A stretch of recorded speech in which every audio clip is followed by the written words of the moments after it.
Hello, hello, Amplify You family. Michelle Abraham here, your host, and have I got a great guest for you today?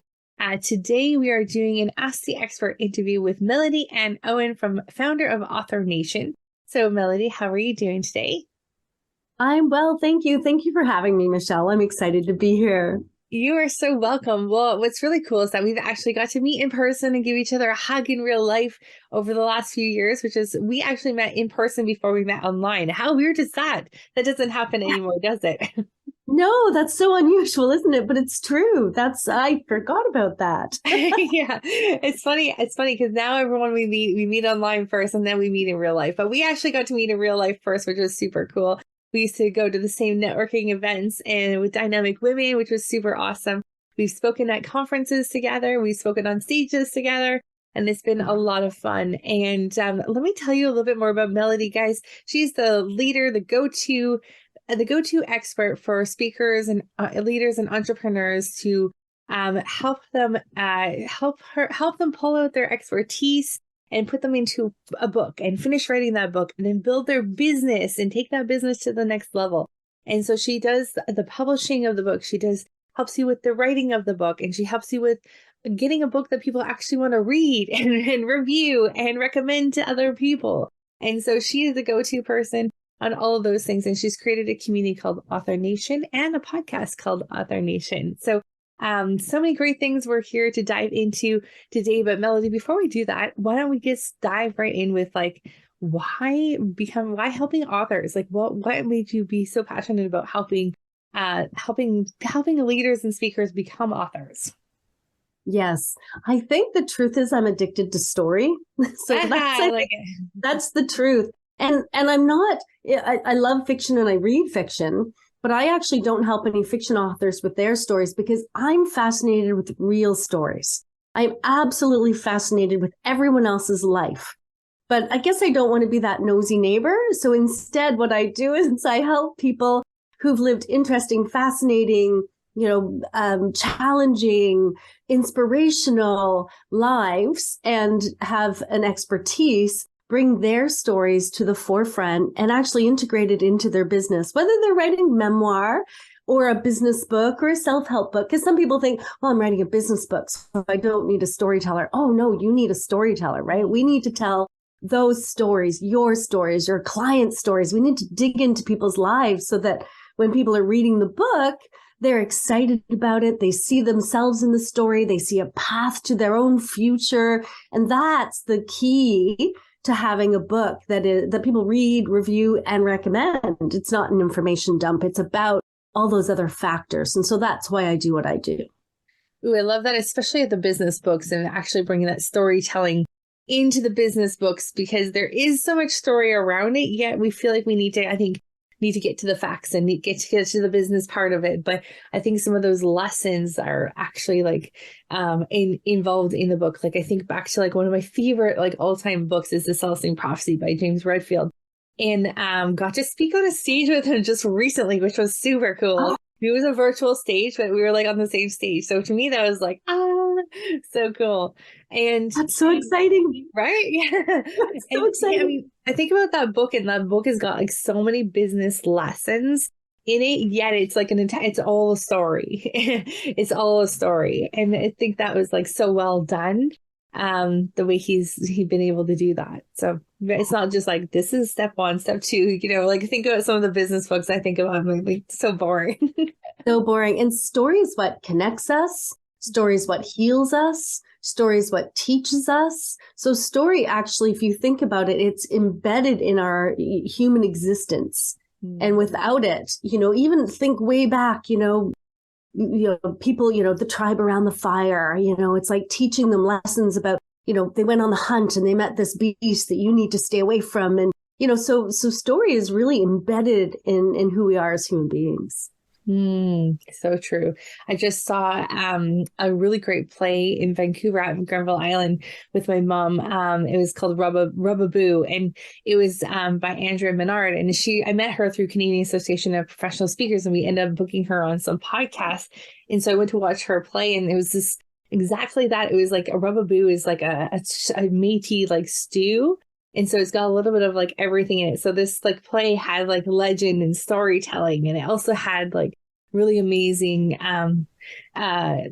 amazing music in it too. And just it was like this whole like experience, right? And then by the end she had the audience involved too, and the audience was singing, and it was really cool. So I think of that, like that was the first thing that came to my mind as you were sharing like how you want to like have your book like resonate with people. Like that was just, it was like such a good, it's, and rubaboo is such a good like word for it. So it's like a stew, like it's a stew. It's got a little bit of everything in it all, and it's around that fire, and the tribe was around the fire. It was super cool. And there it is. How did she pull you all in? You were all singing. You were together, one unit. People who didn't even know each other coming in. And at the end, you are one unit singing together. If authors can do that in their books, they have won, right? They have, they've done right. Yeah, so cool. I think of what's the other book? The oh gosh, the lady that went on the oh, she goes to 3 different countries. Italy is one of them. Pray Love. Yes, Eat, Pray, Love. I'm like, think about all the people that have been like united because of that book, because they're on that same sort of like Eat, Pray, Love journey. Exactly. Yeah. That's so cool. Love it. What's your favorite book? Oh, my favorite book. Oh, I have so many. I really like Seth Godin for business books. Yeah. He's, I just love how he does business. I love how he packages books. So I think, pick any Seth Godin book. And that's probably one of my favorites. And then I actually really like literature as well. So I studied literature in university.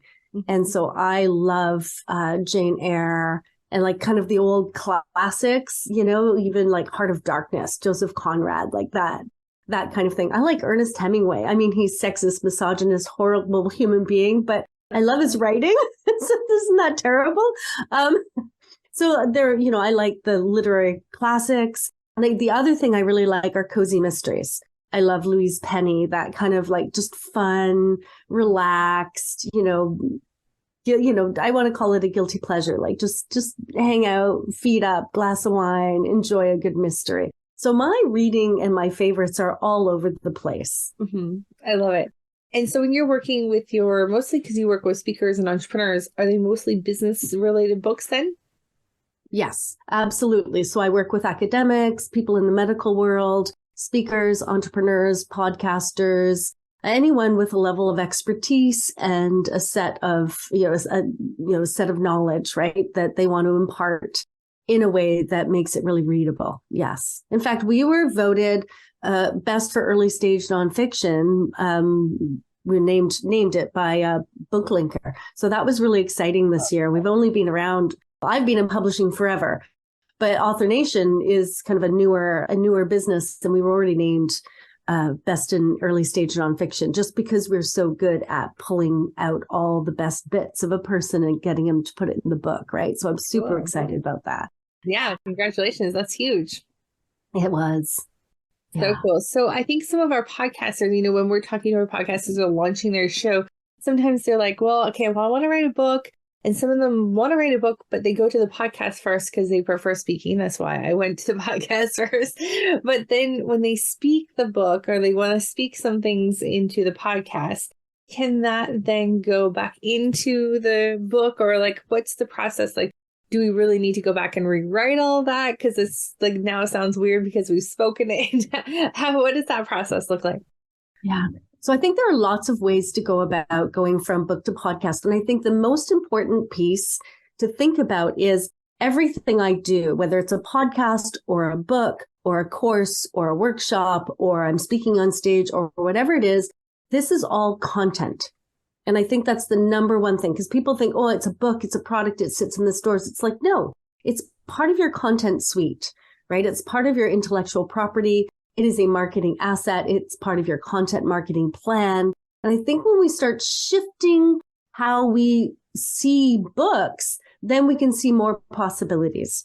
So sometimes people say, I'm going to podcast a book. Like I'm going to think about the structure of a book, and then I'm going to podcast it, and I'm going to speak it out. And then I'm going to put that in transcripts, and then I'm going to turn that into a book. Perfectly awesome thing to do. Mm-hmm. You can also say, like, you have like well over 100, 200 episodes. So now what you could do is say, okay, I'm going to look at my podcast and I'm going to look for themes. And I'm going to look through all the different episodes and I'm going to pick out the most important themes. And then I'm going to take those episodes and I'm going to put them together and I'm going to transcribe those. And then I'm going to pick out the best lessons, stories that go with it. And I'm going to create an outline from that. And then I'm going to build a book from that. So there are so many ways you can go from podcast to book. One thing you don't want to do is just say, oh, I'm going to grab these 10 episodes because they're episode 20 to 30, and I'm going to slap them in a book and put a cover on it. That's what you don't want to do, right? Books are thematic. Books have lessons. Books have flow. So you do want to make sure, however you do it, that it has a flow. You can work with, if you have guests on the podcast, you can work with your guests and say, hey, I've got 100 guests. I've had 100 guests. Go back to them and say, who would like to put together an anthology of ideas based on the topic of the podcast, and then work from there as well. So there's lots of ways you can approach it. What you want to do, and what I do with every client before we write a single word, is we say, what are your goals? Why are you writing this book? What do you want to accomplish with this book? How is it going to fit into your life? How is it going to fit into your business? How does it match your goals? And once you can figure that out, then you can figure out who your audience is and say, okay, why would they bother reading my book? What's in it for them? What problems do I solve? What fears do I allay? What desires do I bring to the surface and help give them? Like what's in it for them? Because people aren't going to buy your book and spend 5-10 hours reading it unless there's something in it for them. Right. So a book is a marriage of the author's goals and the reader's goals. And once you understand those both deeply and you put those together, there's a marriage of those two, the concept of the book and the content of the book can become very obvious. And then you can take that and go through your podcast and say, okay, where is that information, and pull that out and create a book from there, right? So there's lots of ways to go about it, but first goals and your goals, audience goals. Because if not, you'll end up writing a book that nobody wants to read, or, you think it's going to help you build your business and then it doesn't because you haven't been clear about, and I don't mean vaguely, I want this to build my business. No, specifically, how is that going to happen? Right? That's something I do with my clients. Yeah, I bet. I could see that being valuable too, even if you know you're going to write a book, but like even before you start the podcast, having those things in mind. I know some of our clients that ask the same question during an episode to their guests. Those are great because they've asked the same question. Over 100 guests have answered that same question. That makes some really good content.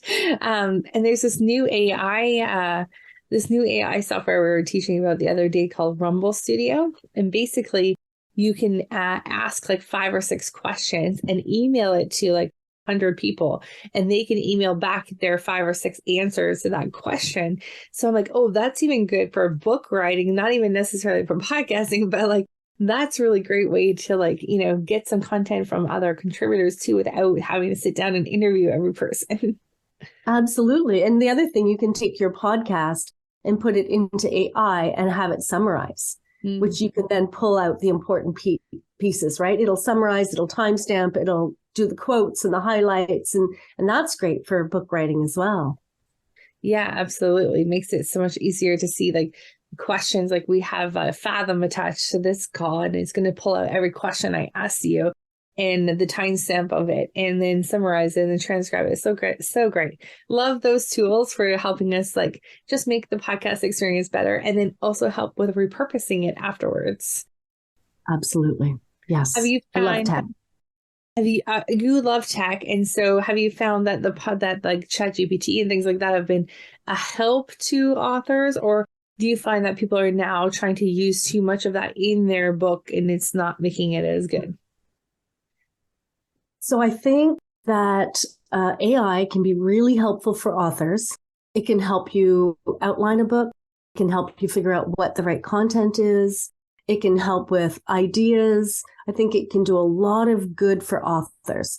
The one thing it can't do is put in your personality, your values, your sense of humor, your stories, your ideas. So, if you want to use AI, absolutely go ahead and use AI, but don't use it to build the entire book, because then you're leaving yourself out of the equation. And the most important part of your book is you. And a lot of people are like, people don't want to read about me. They just like, they want the information, they want the steps. And that's just not true. We want you. We want your quirkiness. Be weird, be you, be whoever you are, and put it in your book.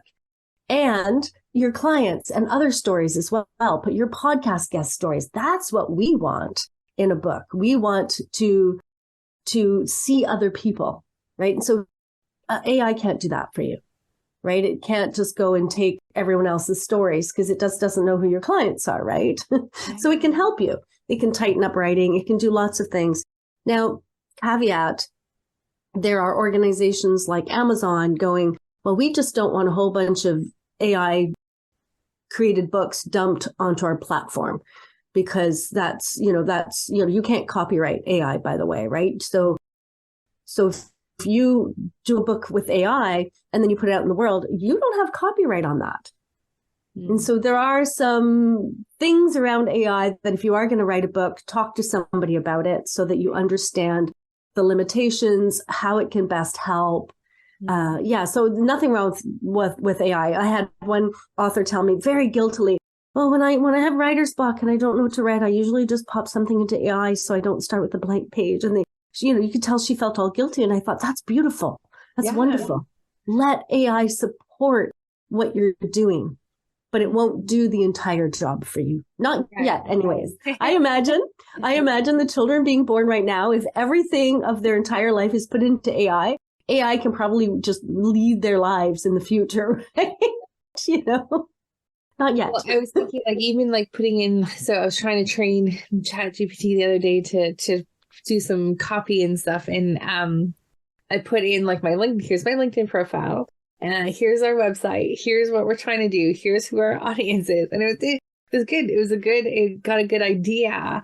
And then it started spitting out some things. I'm like, that sounds like it's soulless and doesn't have heart in it. And I was like, okay, can you rewrite this with a little bit more bubbliness, a hard, fun way?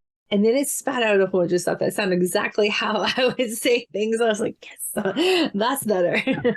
There we go. I was trying to get ChatGPT to mimic my sense of humor, but I wasn't successful. That would be really hard unless your sense of humor is written out somewhere. Yes. Yeah, it's so fun. That's so cool. So tell us a bit about your podcast and how, this is obviously an Ask the Expert interview, but we want to go behind the mic for a second too and find out a little bit more about your podcast. Yes. So I started my podcasts with the intention of supporting nonfiction authors. That's what I wanted to do. And there are two ways I do that. One, I invite nonfiction authors onto the show to talk about their books and their author journey, because as we know, when you are on a path, we like to hear stories of other people on the same path, their successes, their failures, what they did. And so that's part of the show. It's just that author journey and talking about their books. And then the other interviewee I bring on are experts. So this just past this week, I had somebody talking about building a community around your book. So this person was a community expert and they were helping people think about building a community. So if your book transforms people, then you can have a community to help with that transformation. So those are the two types of guests I have, nonfiction authors and experts in an area that would support nonfiction authors. And we have a lot of fun just, learning about the guest, telling the guest story, digging into the expertise. And, it's a lot of fun. I really enjoy it. And the point is to support nonfiction authors. Yeah, that's awesome. Kind of like what we're doing right here, bringing in experts that can support podcasters in what they're doing too. So yeah, very cool. And how long have you been doing your podcast for? I am just wrapping up season 2. Ooh, the seasons, How long are your seasons? I start in September and I go to June. Nice. Big long season. Yes. That's good. That's I kind of take the summer off. like the school year. Yeah, that's good. I should think about doing that too, actually. That's great. And do you record your episodes like one at a time, or do you batch a whole bunch of them together? So I go live on, pardon me, I go live on YouTube every Thursday with my guest. And then after the live interview, it becomes a podcast and is sent out. So I do it every Thursday. Cool. I like that. And do you find, where do you find your guests? Oh, everywhere. So I actually have a form on my website that says, if you'd like to be a guest, and I get a lot of guests through that. And then sometimes there's a particular topic I want, and so I will search for a guest on that topic. And then other times I'll be out somewhere networking and I'll meet someone and I'll think, oh, they would be a great guest. So I'll approach them. I get emails from people who want to be guests. So they come to me in so many different ways. And I'm actually booked to the end of the season, and I have a wait list for next season as well. Amazing. So, yeah. So many, it's not hard to find good guests. Although, speaking about ChatGPT, I was teaching a workshop this week on it, and I was like, hey guys, you can actually like find out who you should interview on your podcast based on your topic. And so we went in there and like, okay, who should we interview about such and such topic? Spat out a whole bunch of names. And it was like, okay, so if our audience is this, and this person is this expert, what questions should we ask? And it spat out some really good questions. And I was like, these are great. But I'm like, actually, can you go a little bit deeper? These are kind of surface level questions. What are some deeper questions you could ask? And it keeps some really good questions. So there you go. If you're not sure what to ask your guests on a show, or not sure what kind of guests to have on your show, that sounds great. But that sounds like not a problem you have. It's like you've got so many options to choose from. There's so many great guests out there for you. Yeah, I love that, Michelle, because this is something I try to do, is go a little deeper. So a lot of guests, after they come on my show, they're like, wow, that was like, you asked questions that nobody else asked. And so, for everyone listening, please, if you're not sure what to ask, go to ChatGPT, ask what to ask, and then say, what are the deeper questions I can ask? Because that's where the magic lives, right? Yeah, I love that. There are some really good questions in there. I was like, oh, wow, I've never thought about those. So yeah, but it was really important to put in who my audience was and who they were too, so that it got the idea like, okay, so if we're talking to podcasters, and Melody's a book expert, so a writing expert, what questions to ask her. So I should have done it for you, because that would have been great, because I see what questions I could have tested out my questions on you. So much fun. Yeah, right? I'm up for that. Yeah, exactly. Awesome. So speaking about that, so we've got your Author Nation podcast and your Author Nation website. You want to give them the domain link for that too? Absolutely. So you can find me at authornationtube.com. And if you're looking for resources, pop over to authornation.online. I have a resource for every stage of the publishing process. So wherever you're stuck, I have a resource for you. Awesome. Sounds good. Now, any words of wisdom, Melody, before we let you go, for our podcasters that are out there thinking like, hey, yeah, I do want to do a book too. They seem to go hand in hand together. And we all know that we kind of need a book as a business card too. Is kind of one of those things that sets you apart, not only for speaking engagements, but also to be guests on podcasts. I always pick the authors first, because they know their topic and they know what they've done. They've done the work to get into what they want to talk about. Yes, because it takes effort to write a book. It's not an easy thing, right? So if you've written a book, you've really dug into your knowledge and you've really thought about it and found a way to express it that people don't have to ask you questions right away, right? So my final words, if you're a podcaster and you want to write a book, sit back and think it through. Think about, why do I really want to do this? What's in it for me? What's in it for the reader? And then take your time and plan it out. Sometimes people are like, I want to write a book, and then they jump in. Take a step back. Think about why for you, think about why for the reader, and then plan it and think, how can I integrate the podcast and the book together? How is that going to work?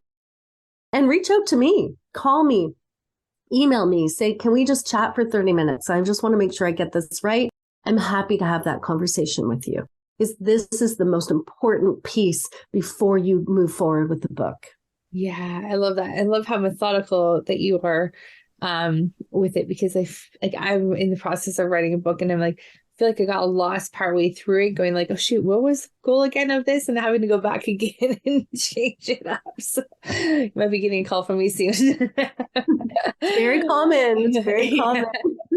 Lots of people call me halfway through going, I don't know what I'm doing suddenly. It's like, it's okay. I can help you with that. Pages in, I forgot what we're doing. Exactly. That's awesome. Very cool. Well, thank you, Melody, for spending your time with us this morning. Amplify You family. Go out and check out Author Nation podcast and all of the resources Melody's got on her website as well. Melody, thanks again for being here with us today. It's been a pleasure, and we'll see you again soon.